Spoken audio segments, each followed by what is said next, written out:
여러분, 우리가 영양에 대해 안다고 생각하는 것들 있잖아요? 그게 사실은 전부가 아니라면 어떨까요? 우리가 매일 보는 그 영양 성분표, 거기엔 절대 안 쓰여 있는 음식 속에 숨겨진 비밀 코드 같은 게 있다면요? 바로 오늘 우리가 그 질문에 대한 답을 한번 찾아보려고 해요. 우리가 맨날 먹으면서도 그냥 지나쳤던 음식의 비밀 코드를 뭐랄까 한번 제대로 파헤쳐 보는 거죠. 영양을 완전히 새로운 시각으로 보게 될 거예요. 자, 그럼 바로 시작해 볼까요? 첫 번째 비밀 코드는 바로 단백질에 대한 이야기입니다. 보통 우리 단백질 생각하면 몇 그램 들었나 이것만 따지잖아요. 근데 사실 그것보다 훨씬 더 중요한 진짜 핵심적인 측정 방식이 있다는 거 아세요? 그게 바로 칼로리당 단백질이라는 개념이에요. 이게 진짜 재밌는 부분인데요. 보통 100g당 단백질 이렇게 보잖아요. 이건 그냥 무게 대비 단백질 양일 뿐이에요. 우리가 얻는 에너지에 비해 단백질이 얼마나 효율적인지는 전혀 알 수가 없어요. 예를 들어 볼까요? 땅콩 버터. 100g의 단백질이 25g이나 들어있어요. 우와, 많다. 쉽죠? 근데 칼로리가 거의 600이에요. 그러니까 단백질 25g 먹자고 어마어마한 칼로리를 같이 먹어야 하는 거죠. 비효율적이라는 거예요. 바로 이럴 때 100칼로리당 단백질로 보면 이 비효율이 한눈에 딱 들어오는 겁니다.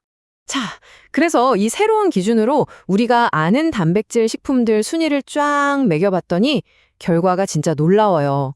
우리가 흔히 단백질 왕이라고 생각하는 닭가슴살이나 연어보다 훨씬 높은 순위에 있는 애들이 있더라고요.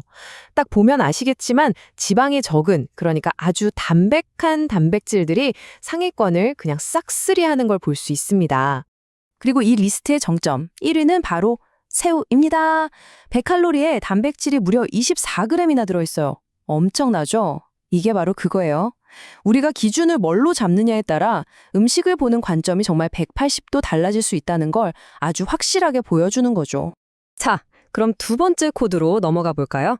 이번에는 우리 몸 안에 아주 놀라운 재활용 시스템, 바로 오토파지, 우리말로는 자가포식에 대한 이야기입니다. 보통 이거 활성화하려면 굶어야 한다, 단식해야 한다, 이렇게만 알고 계시잖아요. 근데 그게 아니에요. 특정 음식을 먹는 것만으로도 이 시스템을 켤 수 있다는 사실. 오토파지가 뭐냐면요. 아주 쉽게 말해서 우리 몸의 대청소 시스템이라고 생각하시면 돼요. 세포 안에 쌓인 낡고 고장난 쓰레기들을 알아서 싹 분해해서 재활용하는 거죠.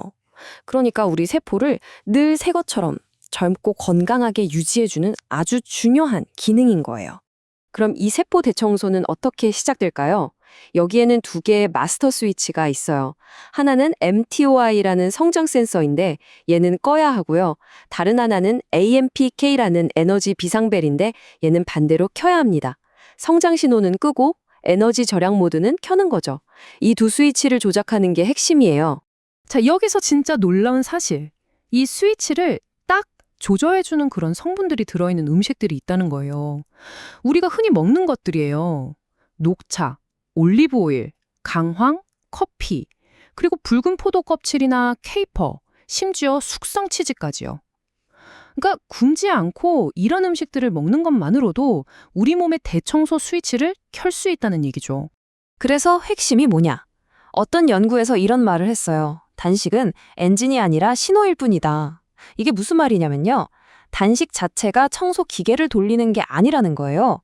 단식은 그냥 야, 청소 시작해 하고 신호를 보내는 역할만 하는 거고, 알고 보니 특정 음식에 들어있는 성분들도 똑같은 신호를 보낼 수 있다는 거죠.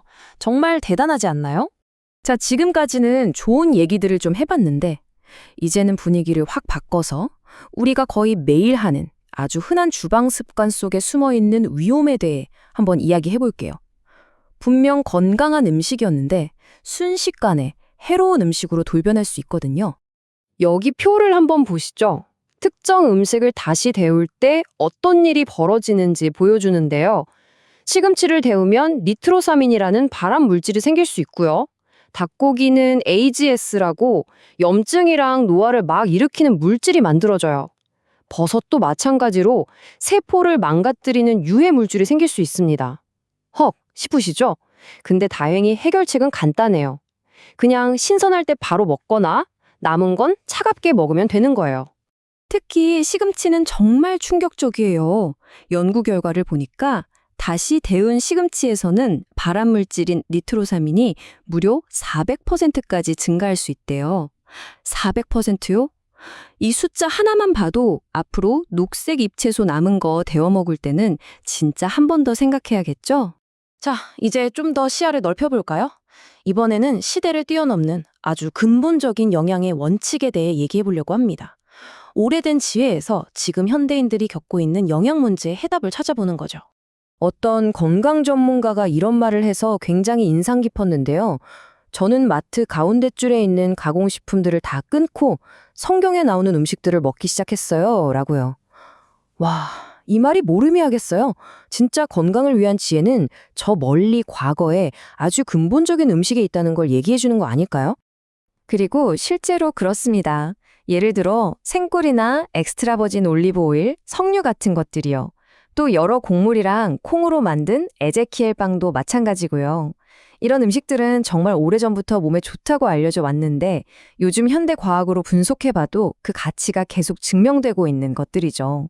이런 옛날의 지혜가 왜 중요하냐면 지금 우리들의 문제와 바로 연결되기 때문이에요. 요즘 정말 많은 사람들이 비타민 D나 B12, 마그네슘, 철분 같은 진짜 기본적인 영양소조차 부족하거든요.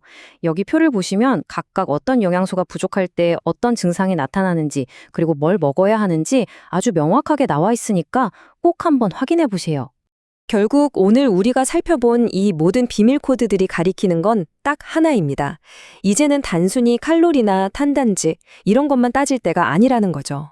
우리에겐 음식을 보는 새로운 설계도, 새로운 청사진이 필요해요.